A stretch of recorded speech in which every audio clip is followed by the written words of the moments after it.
this is a journal from high school where I wrote about how badly I wanted to change myself just to fit in, to be more likable, to be someone other people would want around. And looking back, a lot of that really came from someone else's absence within my life. I'd like to think I've grown from that now. And honestly, that growth didn't come from anything dramatic. It came from a few changes in my mentality over time. And one thing I've always struggled with is anxious detachment. When someone I care about, or even just someone I want to talk to, is absent from my life for a period of time, or sometimes even just a moment. It used to bother me a lot, I can't lie to you, but I can genuinely say I've gotten better with that. And it's not because I'm special. It's not because I was born with some rare sense of independence. It's really just because I changed my perspective on a lot of things. I read a quote a while ago that said, "Love yourself so much that nobody's absence bothers you." And I won't lie, that hit me hard. Very hard, in fact. Especially because on this channel, I talk a lot about self-love and self-respect. Or I will be talking about self-love and self-respect, as it's only my second post. And for a while, I wasn't really taking my own advice. I thought I was practicing self-love. I thought I respected myself.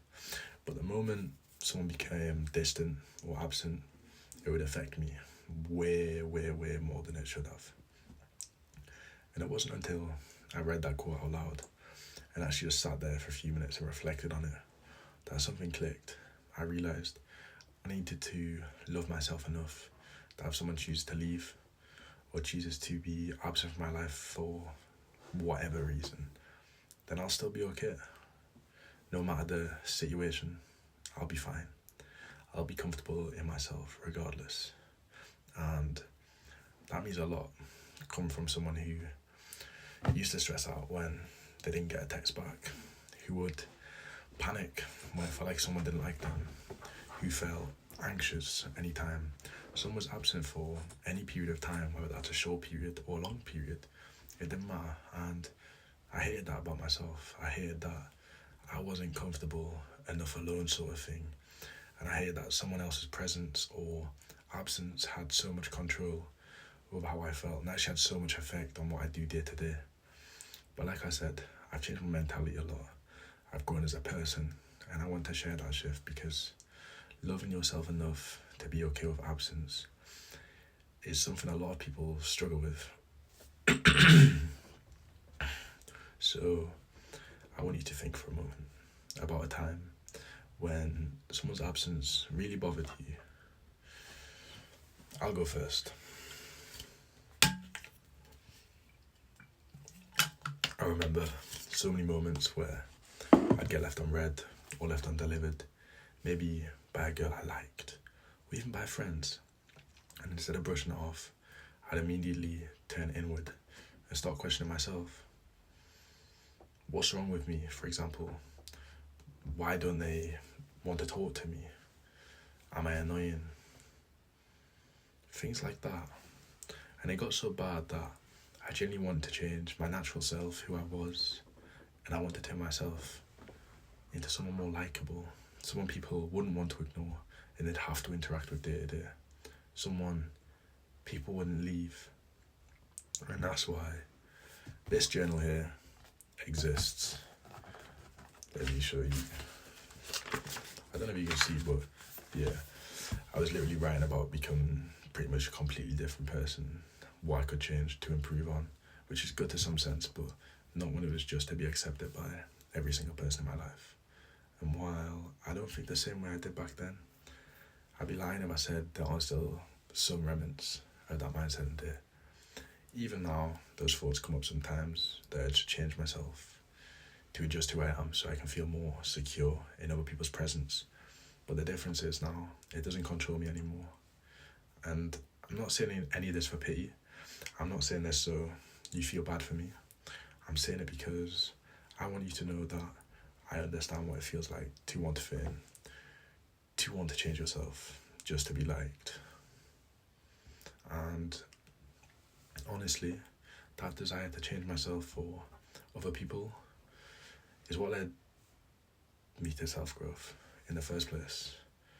Couldn't get my words out for a second. I think that's true for a lot of people though. Like, most people start self-improvement because they want to be better for someone else, whether that's like an ex-girlfriend or you want to impress someone. But literally any situation. But eventually you realise that growing for other people never really works. Trying to become a different person just to be accepted will never lead to real growth long term. It might short term, but long term there's a chance. Most of the time, it'll just waste your energy. And the biggest shift in mentality I've had was realising that growth has to be for yourself, not for another person, not for anyone else. And you shouldn't be loving yourself so that another person's absence doesn't bother you. You should love yourself so much that you don't even like frame your growth around another person in the first place. Because if the entire foundation of your self-growth is built on forgetting someone else, then that foundation's already flawed.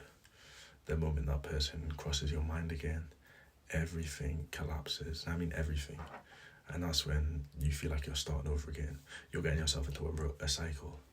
And if that's where you're at right now, that's okay. That actually means you're in the perfect position to rebuild the correct way this time.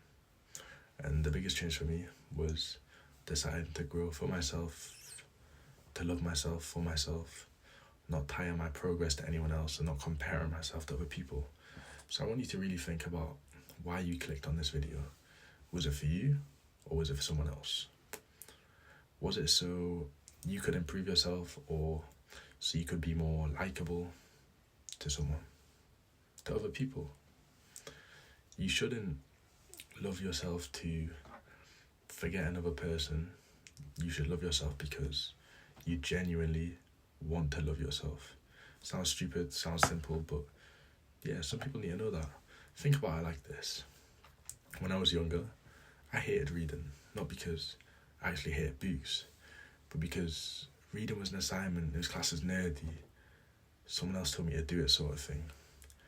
But when I started reading for myself, things I was interested in, things that helped me grow, I found a real passion for it, and that's not even lying.